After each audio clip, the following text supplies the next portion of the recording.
Are you ready to travel this summer? Hey, and welcome back to Super Mom Knows Best. I'm Erin. So today we're going to talk about traveling. Summer vacation is around the corner. At the time of filming this, it is almost Memorial Day weekend. And that means a lot of families pack up and leave as soon as the last day of school has happened and hit the road. But for some families, it's not that easy. I'm talking about families with those special kiddos that require special consideration in order to travel.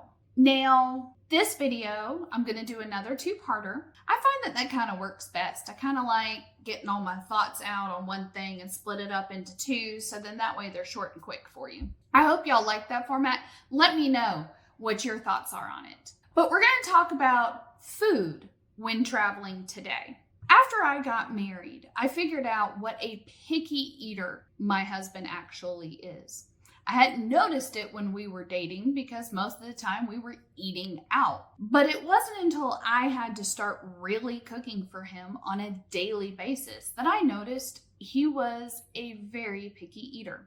Now, of course, back then when we first got married, I didn't know that he was on the spectrum, and well, neither did he. So I just thought his little I hate hot tomatoes thing was just a random kind of thing. But then once we had our boys, and once we figured out that they too are also on the spectrum, food became a huge hurdle in our house. What do I mean by this? Well, families with normal kids or just normal picky eater children don't really understand what it is to have a kid say, if I eat that texture bothers me so bad, I will throw it up. Now, of course, they don't always use all those words because a lot of times they don't have them, but that's what it means. That texture, that food, that whatever it is, bothers them to the point that they could throw up. What does this mean when it comes to traveling?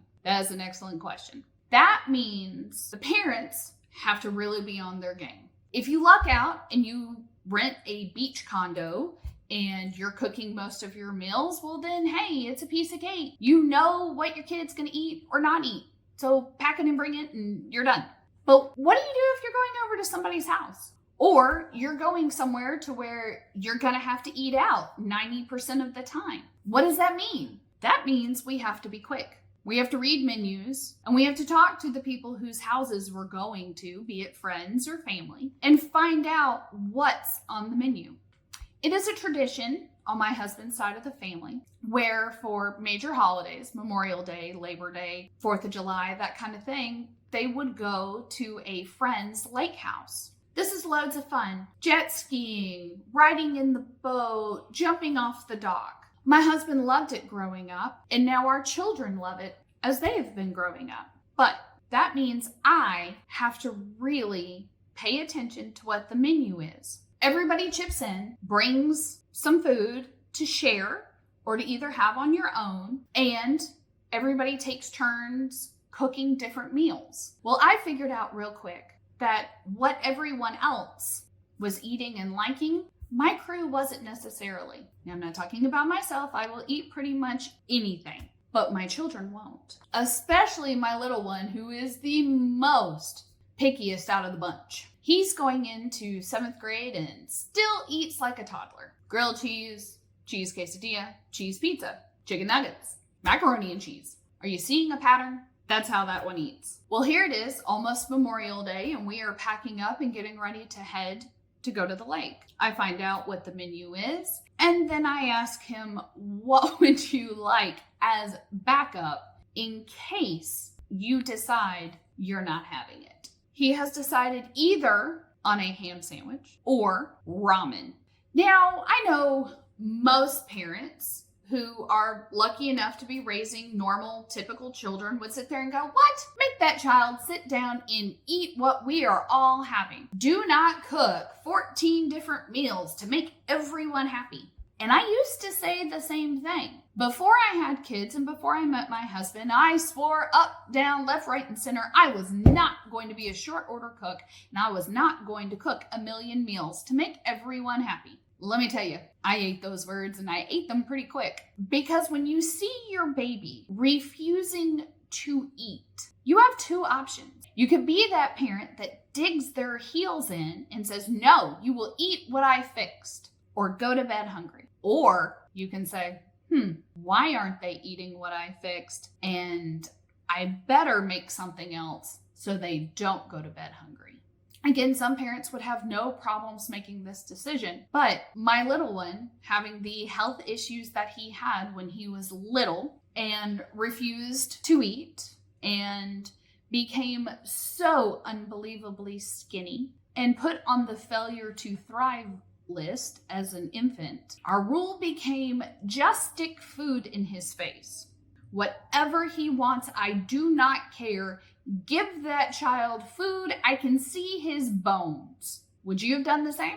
I couldn't let my baby starve. He was already starving. Kid wouldn't eat. Kid wouldn't hold still. So traveling when we were little has always been very interesting. I always have backup food. I also have snacks all the time for all of my people. All three of my men know that mom's got it. There's food. Because you never know what they're going to be okay with and what they're not. Now, I asked my oldest, I said, here's the menu up at the lake while we're gone.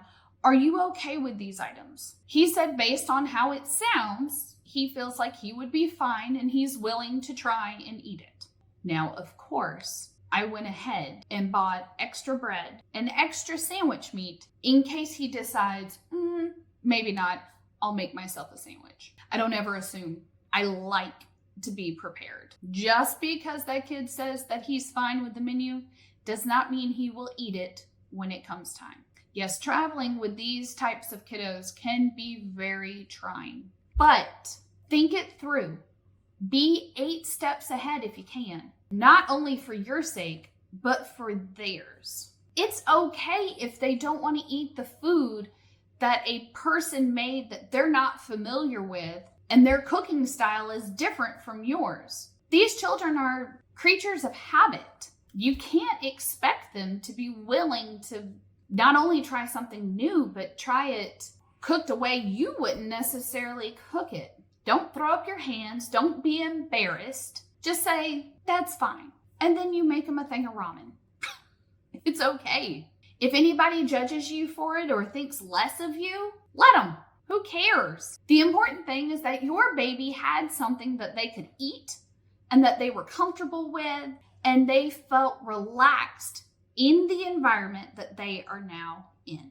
It's not always about us. It's about them. And it's about getting them comfortable and making sure they're not going to bed hungry. So tune in for my next video where we talk about some more traveling issues that can arise with these kinds of special kiddos. And let me know what you think. Smash that like button, share, subscribe, help my little channel grow.